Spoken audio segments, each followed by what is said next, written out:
congressional delegations, because we have a very junior delegation. With Jeff Miller leaving the Veterans Administration, we have no more chairman left whatsoever. So I don't know what the right term limit is, but as long as it applies to the whole Congress, I'm on board for that. In addition, I do like the lobbyists, politicians to lobbyists, and the transparency. Absolutely like all of that. We need to do. Thank you, sir. And Mr. Moran, you have last word on this question. If anyone has seen my ad, you'll know that I'm not a lobbyist. I'm not an insider government lawyer. I've not appeared in front of Congress for any reason. I've not filed a lawsuit against another state that has actually reduced its effectiveness and been able to clean up some of the water spills and the sewer issues that they have. That's actually been put aside. That's not how we fix problems. I've not sought a single endorsement by any other career politician. I've had others come to me and ask to endorse me, and I think this is something that's a little bit different. I have one politician that has endorsed me, and that's Congressman Ted Yoho. He is the second most conservative and influential person in the state, and either the 5th or the 8th in his freshman class. He sees something in me that he knows he can stand next to me, and I will fight for him. Thank you, sir. And Mr. Sukayo, you'll be first on this round. This was submitted by our audience just recently. I am a guardian ad litem volunteer, and I've seen firsthand how overburdened the courts, social services, and our law enforcement agencies are due to the drug epidemic that we have in Florida and our nation. What would you do to solve this problem? I think that the drug laws have not been enforced the way they ought to have been in the last 6 or 7 years. And I think there are a lot of problems with our president. One of them is that he adopts a selective prosecution methodology. He decides not to prosecute illegal immigration cases when he ought to be. He directs his Justice Department not to prosecute certain drug cases, though they are crimes. I feel it was wrong for Obama to institute an across-the-board reduction in all federal drug sentences, heroin, LSD, cocaine, and that action led to the release of 25,000 federal prisoners last year. But I didn't just think it was wrong. I went to Washington on my own dime to testify before the U.S. Sentencing Commission last year, opposing those changes. So I have acted upon my beliefs in this regard. Dr. Dunn. First, let me say, whoever submitted the question about the Guardian Ad Litem program with that background, God bless you. I know firsthand that that's a very, very difficult and challenging thing that you're doing. I know that it's very emotional, and it takes a very strong person to do that, so God bless you for that. In terms of the court backlogs and how that affects it, and the drug cases, this administration has obviously run roughshod over the laws and made their own laws on how we're going to treat and prosecute things. The fact that they're doing selective prosecutions is an anathema. I mean, they are using the IRS selectively as well to prosecute people. This government no longer makes sense, and we are the victims of that. Thank you. Thank you, sir. Mr. Moran. As a law enforcement officer, I watch firsthand the moral decay and decline in our society, the increased dependency on federal government and its programs. There's some good people out there that are doing some wonderful things. In my own church, we have families that have adopted 6 at-risk children this year. This is where this is supposed to happen. Let's put this back in the hands of us. Let's follow some of our biblical teachings and guidelines, and let's take care of this. Government is not the answer to our problems. Let us decide, let us work with those. Let's streamline some of these processes and get these children in good, loving, caring homes. Thank you, sir. Ms. Thomas. I actually have done some volunteer work with the Guardian Ad Litem program, and I think it is a very, very vital program. And as the mom of a 2.5-year-old son, I cannot imagine my son or any child having to undergo these horrific situations. We need to enforce our current laws, but what we also need to do is look at what is causing some of these problems. And that's the moral decline of our country.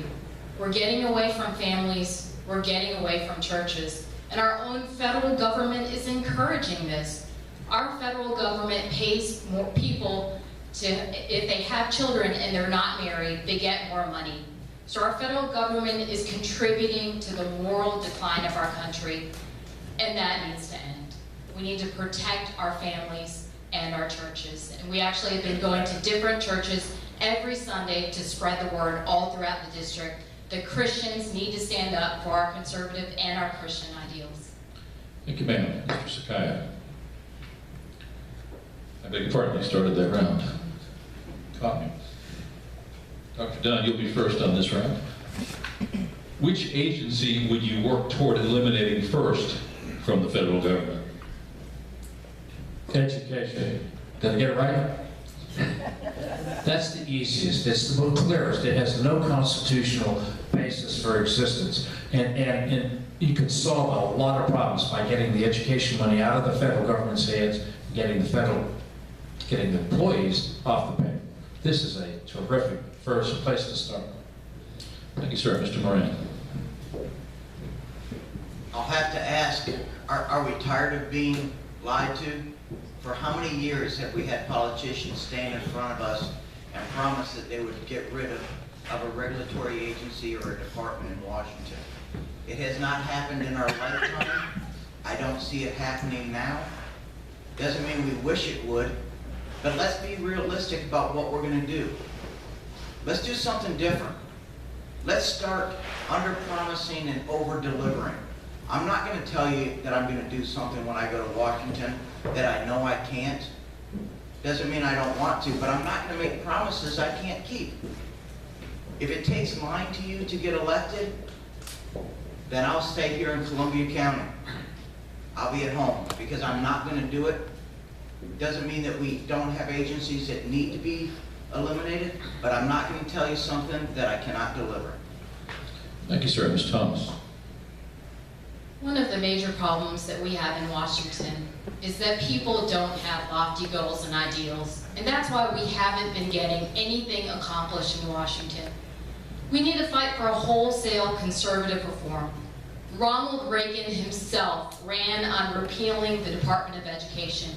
And I think we need to get rid of the Department of Education and put education where it belongs, in the hands of parents and teachers. And we need to repeal Common Core once and for all. Common Core hurts teachers, it harms parents, it harms students. It's an unconstitutional grab of our federal education system. And as a strong constitutional conservative, I believe that any agency that is not delineated in our Constitution needs to be eliminated, and we need to get back to state and local control. The federal government has very limited responsibilities and roles under the U.S. Constitution. The federal government is limited to setting up a judiciary system to resolve disputes, setting up a banking system, and basically providing for the common defense, the defense of our country against enemies, foreign and domestic. And we have forgotten this in our country. We now have a $19 trillion debt. Now think about that. If we were to stop paying or stop borrowing tomorrow and start paying that debt off at the rate of $10 million a day, it would take us 5,000 years to pay that debt off. And that doesn't even include the interest. Now we need to get back to the fundamentals here. Our government is doing far more things than it should ever have been allowed to do.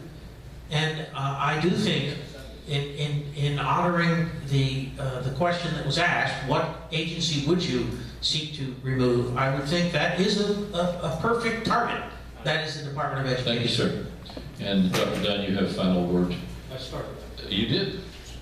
This is our last question in our regular questions, after which you'll all have a period of time to wrap up.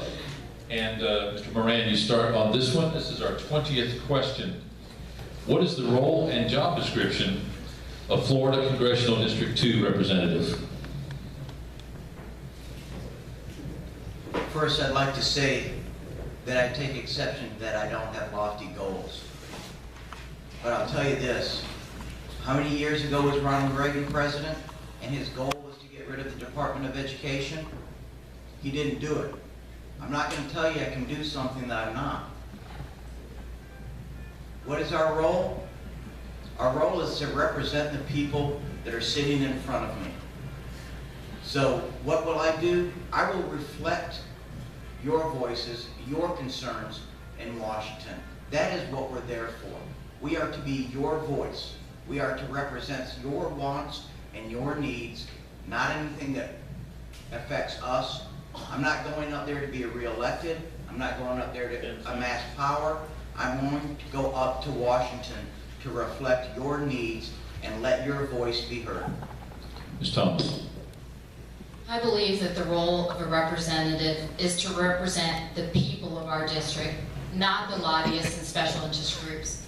And that's why we have been traveling 1,800 miles plus on the car every single week since July, meeting with people all throughout the district. And when I'm going out to a farm, I'm not just meeting with the head farmer. I'm meeting with the ranch hands and everyone on the farm, waiters and waitresses.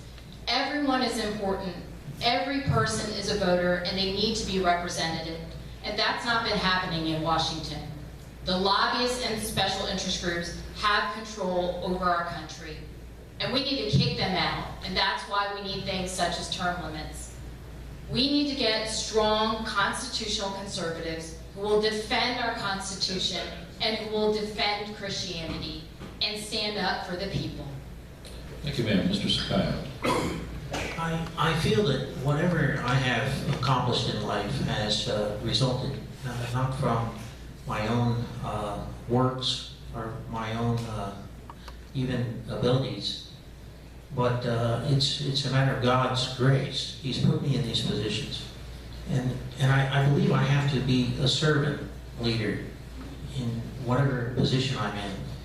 And I think, particularly if you're running for Congress, you are a servant of the people. You are not the person that should be benefiting from this. You should be a servant to them and do their will and their bidding, and place other people's interests ahead of your own, and look out not for your own interests but for the interests of others. And that would be my goal as your congressman. Thank you, sir. And Dr. Dunn, you finish us up. Thank you very much. I think the first role of any congressman is easily delineated, which is to follow his oath of office. When I was a young officer in the Army, we took an oath to support and defend the Constitution of the United States against all enemies, foreign and domestic, to bear true faith and allegiance to same. That happens to be the same oath that a congressman takes when assuming office. That's the first role that any congressman should follow. And I believe that if he follows that role, that he will be representing the people of the 2nd Congressional District of Florida very well indeed. And he has to represent the people of Florida. He has to represent their interests there.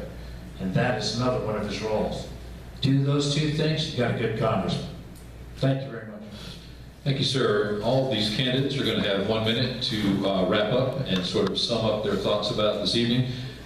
We'd like to thank them very much for all attending tonight. All have acceded to our invitation to join us on the campus of Florida Panhandle Technical College and engage in one of our political interviews, a candidate interview, as part of our Meet the Candidates series, which you'll also be able to hear on FPTC Radio, the brand new college radio station.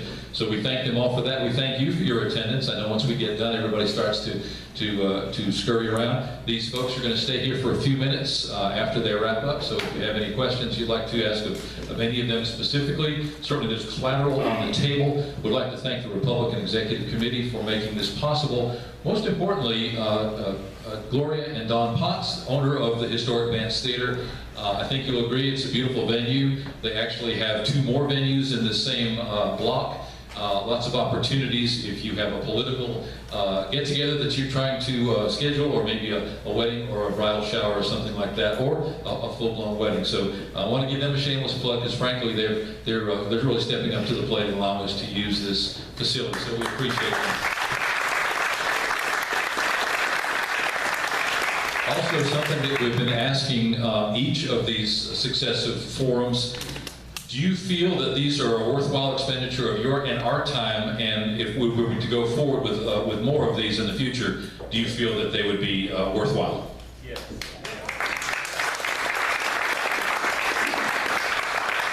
That said, we have upcoming the state attorney debate, now that Glenn Hess has an opponent in that race, as well as the Florida Representative District 5, and we have Bev Kilmer here. Is Brad Drake here? Did he ever come? He was supposed to be here? No? But anyway, we'll be hearing from both of those candidates as well. So thank you for all of that. Mary, I'm going to allow you to go ahead and have 1 minute to wrap up, and the show is yours. Well, thank you all for being here today. I am blessed to live in this country and to be living the American dream. But today, we all know that that dream, our Constitution, Christianity, and America itself are under attack. And we're never going to solve the problems in Washington by sending the same old types of people there. We need strong, fresh, conservative voices who will represent the people of our district, not the lobbyists and the special interest groups. I took the lead in signing the U.S. Term Limits Pledge because I firmly believe that many of the problems in Washington are caused by career politicians and insiders. I am an outsider who is dedicated to defending the Constitution and standing up for our conservative ideals. And I hope to have your support. God bless. Thank you, ma'am. Mr. Sakai. If you were looking to hire somebody for a job, you would, I hope, want to look at their resume. If you were wanting to ask yourself, will this person back off? Will he stand firm for his principles? You might ask, well, has he done that during his life? You know, someone said that where the battle rages, there the loyalty of the soldier is proved. And the battle rages today in America. And I believe I have demonstrated my loyalty to my principles by standing up for them throughout my life, even when it didn't necessarily benefit. When I fought, for instance, Planned Parenthood, or when, as U.S. Attorney, I was named as one of the top 3 U.S. attorneys prosecuting adult obscenity cases, or when I took on the narco-terrorists and faced a death threat. I have been doing this all my life. I feel that I am well equipped for this task. Thank you, sir. Dr. Dunn. Thank you, sir. Tonight, our questions and our discussions have been focused on the areas where America has its deepest problems. And 3 things stand out specifically: national security, both at home and abroad, the economy in terms of jobs and the debt, and healthcare. These are the 3 areas that I've worked in professionally all of my career. They're areas that I have had a record of success in. If we choose to send the candidate to Washington on August 3rd, who is best able to understand and fix these problems, then America wins. I am a surgeon, a veteran, and a businessman. These are the areas I've worked in. These are the areas that we have our most crucial problems in. I would be honored to represent you in Washington. Thank you very much. Thank you, sir. Mr. Moran. I heard a candidate who's running for Senate the other day talk about regurgitated red meat conservative speeches. Got some pretty good chuckles in the crowd, but we have to make sure of what we're listening to and who's really standing behind that message. This may be the year of the outsider, and I'll ask you to judge for yourself, who is the outsider that's running for this office? I've never lobbied for anything. I've never been a lawyer for any government agency. I'm just a regular guy that knows how to serve. That's exactly what the Founding Fathers had in mind when they set up the House of Representatives. So I'll ask you to ask yourself this question: who best reflects who I am? Who will be the best one to serve and understand who I am in Washington? I will take